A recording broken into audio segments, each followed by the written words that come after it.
Right, okay, what I'm going to do, I think this is probably going to be the last in this series. I'm just going to look at the duration maps and how they appear to function and what they're doing. Before we look at those, just going to look at the map choice for duration when I can get it to stay on the screen.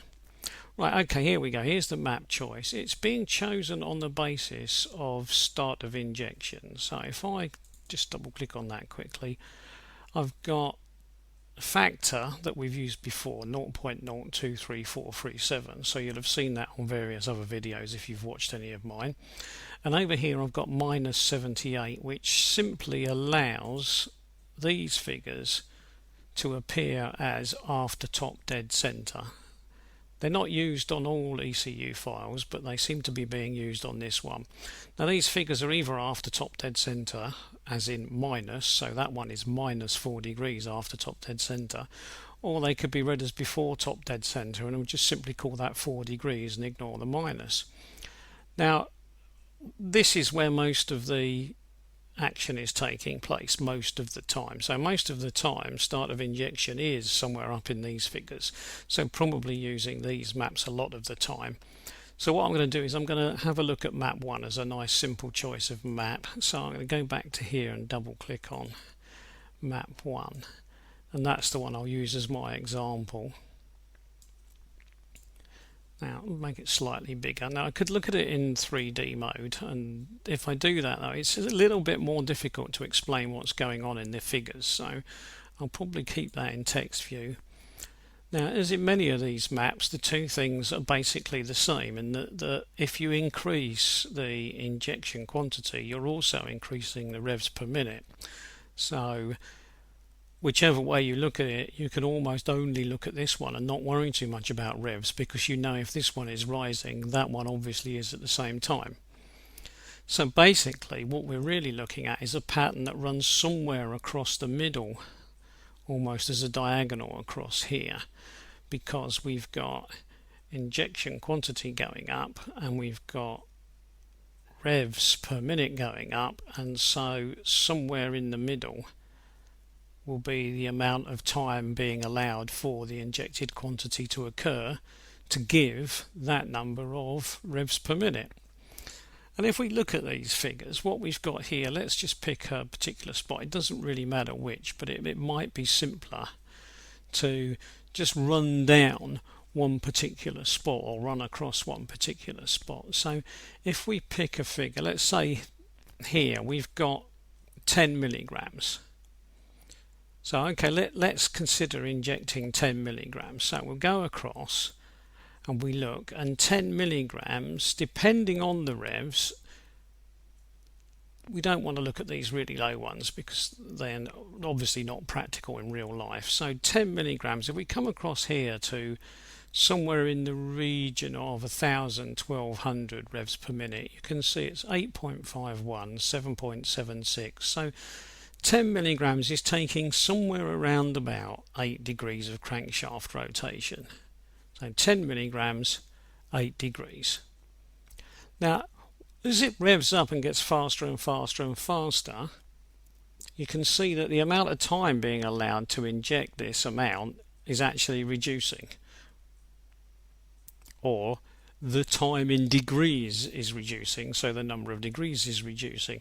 Now, that is not altogether surprising, is it? Because it's just struggling to get the fuel in that space of time, and obviously the faster the engine is turning, the more difficult that will be. There isn't an obvious relationship, as in if I want twice as much fuel I'll need twice as much time, but there is a difference obviously. So if I compare 10 and I look at 10 and I come across here and I say, right, there we are, look, there's 10, and we're looking in the region of 8. If I then go, the next one is 15, so if I go to the next one, which is 20, you can see 20 is somewhere around about 10.27, 10.38, so that's the time in degrees. And if I double from 20 to 40, then when I get to 40, I find that it's taking somewhere around about 15 to 15.5. So basically the pattern is obvious, but it's not obvious in terms of the multiplication of increase. In other words, I can't simply say to add twice as much fuel will take twice as long, but it does take longer.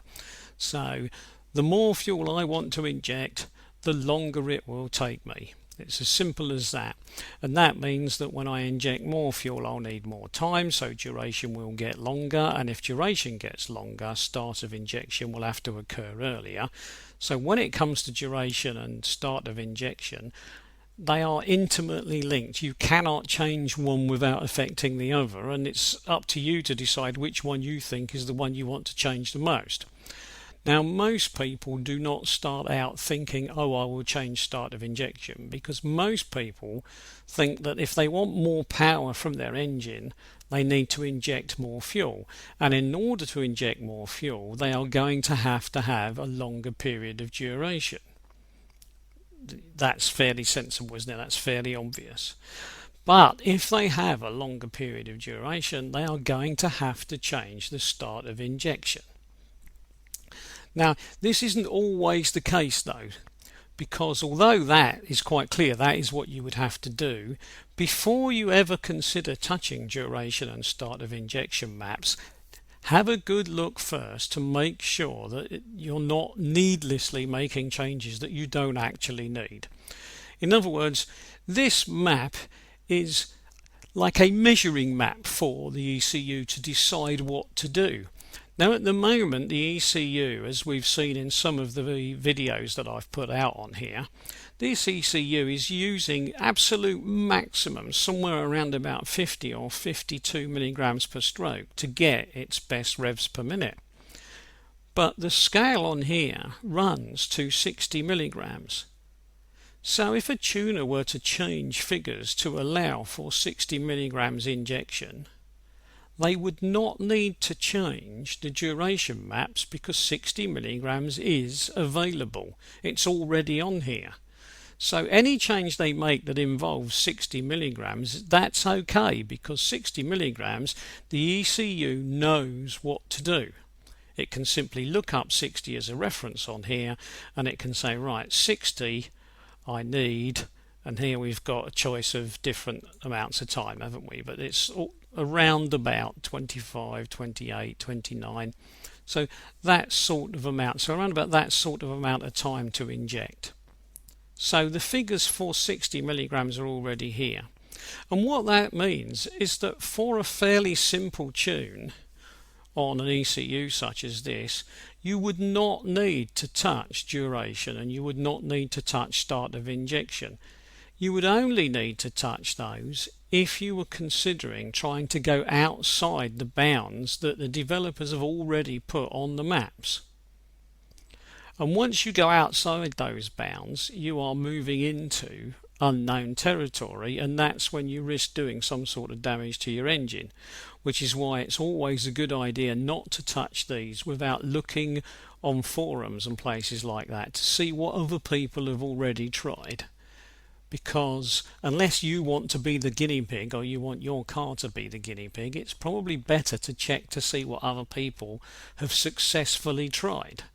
And if they can give you some values that they have successfully tried, then there's a reasonable chance you can use those without damaging your car. Of course, if you want to try something that no one else has tried, then you are the guinea pig and you will have to live with consequences. Right, I think that's probably enough information on that one, so I will stop there.